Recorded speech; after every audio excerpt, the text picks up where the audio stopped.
you're undervaluing yourself too much. And that's understandable because I get it.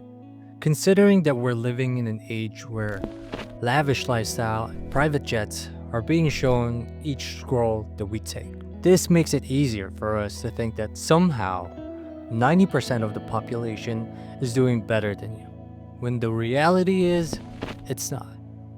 At most, we're probably living the average life. The problem is, why do you think that this is not okay? You compare yourself so much to other people to the point that you're hating yourself already, when you should be your own number one fan. That's the reason why you feel so little when standing next to other people. So, what's happening is that you're glorifying their life, but not yours. No, don't do that. We can admire other people's greatness and beauty, but we must not forget that the beauty of other people does not mean the absence of yours. The life they lived is completely different from yours. Different opportunities, different chances, advantages and disadvantages.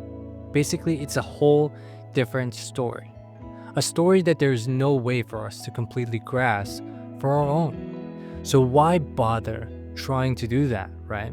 Why bother exhausting your mind thinking, why couldn't you have a life like that? Because probably you obsess too much on how to please other people, that you've lost your sense of self. I can relate to that.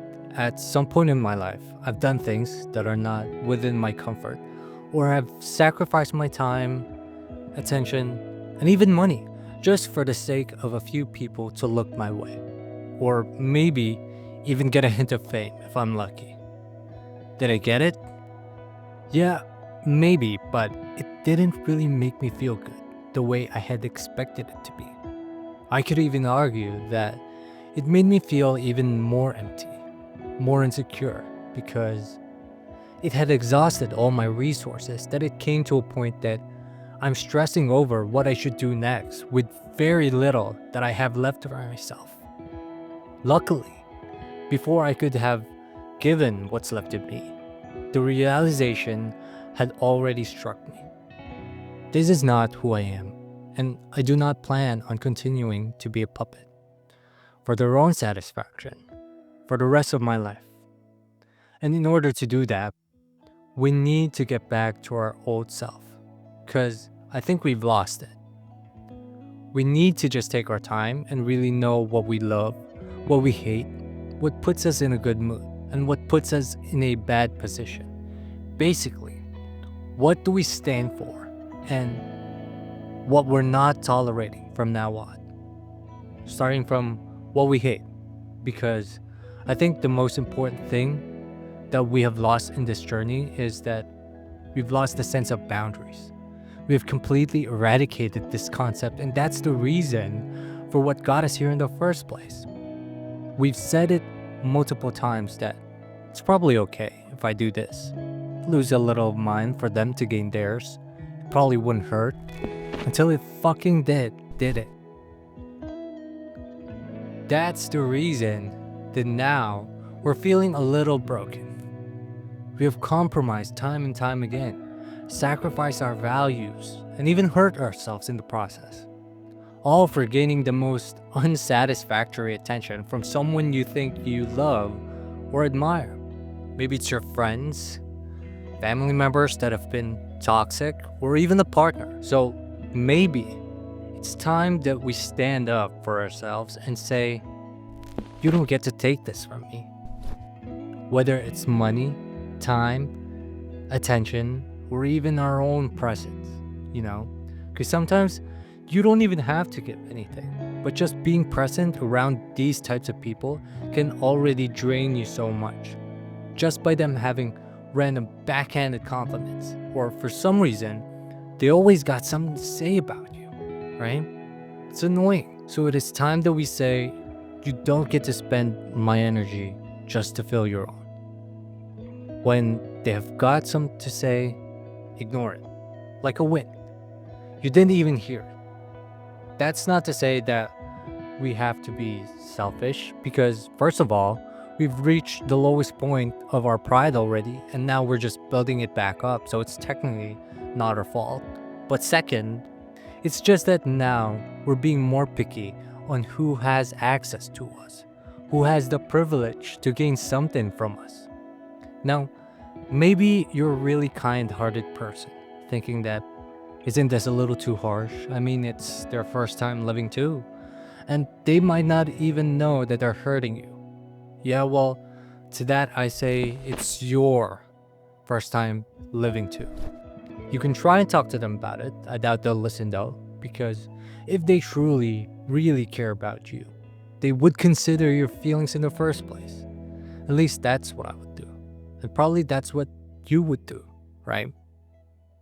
But if you really think you can work it out, by all means, be my guest. Because I wouldn't know your history with that person, and you do. But please, if it doesn't work out, learn to stand up and say no. You're not going to be staying to be taken advantage of or to be someone's petty amusement toy. Because from now on, I want you to prioritize yourself over anything and everything. I want you to find peace in knowing who you are. And yes, that includes your so called imperfections and weaknesses.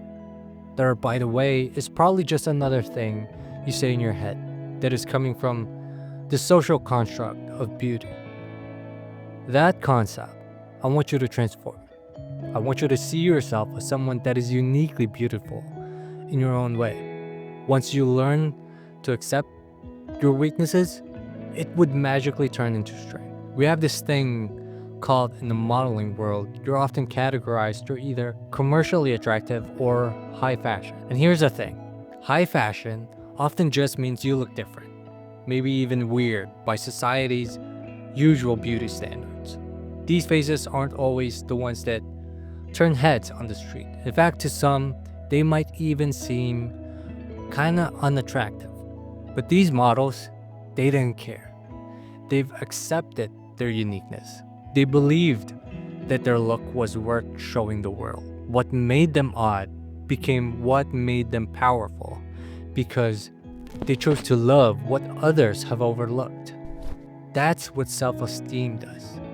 It turns what the world calls a flaw into a signature.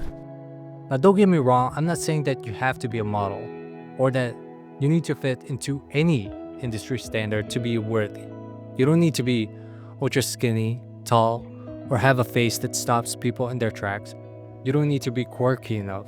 In fact, you don't need to be anything other than who you are in your body, in your skin, in the exact shape and form you're in right now. Even being a little chubby is okay. Even having acne is okay. Even feeling awkward is okay. The point is to not fit into someone else's mold. It's to accept your own. Self-love only starts when you stop asking for permission to exist exactly as you are. Back then, I used to hate my looks. I had insecurities, and I still do now sometimes.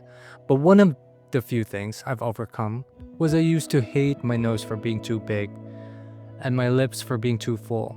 But once I realized that it doesn't look too big or as bad as they say, I started to notice that they actually sit pretty nicely on my face. I learned to love it.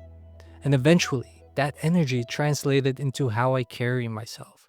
And everyone else began to believe me as well. Was I just gaslighting? No. It was just that me finally seeing what was already there. And once that energy shifts, everyone around you picks up on it. So I don't want to hear you speak ill of yourself. I want you to be more supportive of yourself. Love yourself, as cliche as it sounds. Every part of you. One beautiful thing that I'm sure of right now is that no one else is like you. You're one of one. That already in itself makes you beautiful. So tomorrow morning, when you look at yourself in the mirror, don't you dare start your day by telling yourself this is not it. Instead, I want you to tell yourself that from now on, I refuse to be small so others can feel big. I refuse to apologize for my existence. I'm done shrinking, and I'm ready to show the world who I really am. You gotta nurture yourself. Think of your self-worth like a plant. You can't keep pouring into others while your own soil is dry. You have to water your roots, not just display flowers for others to admire. So here's the thing. You don't need to earn your worth. You don't need to fight to be seen. You were already enough before anyone had the chance to decide otherwise. So from here on out, your life is yours. Your body, your voice, your mind, your energy, yours. You're not too much. You're not too loud. And if you feel that you're weird, I want you to know that you are not too different. And you are exactly the way you're meant to be. So love yourself loudly. Choose yourself daily. Because the moment that you do, the world has no choice to follow your lead. And if they don't, just walk away. You're not here to be liked by everyone. You're here to be free.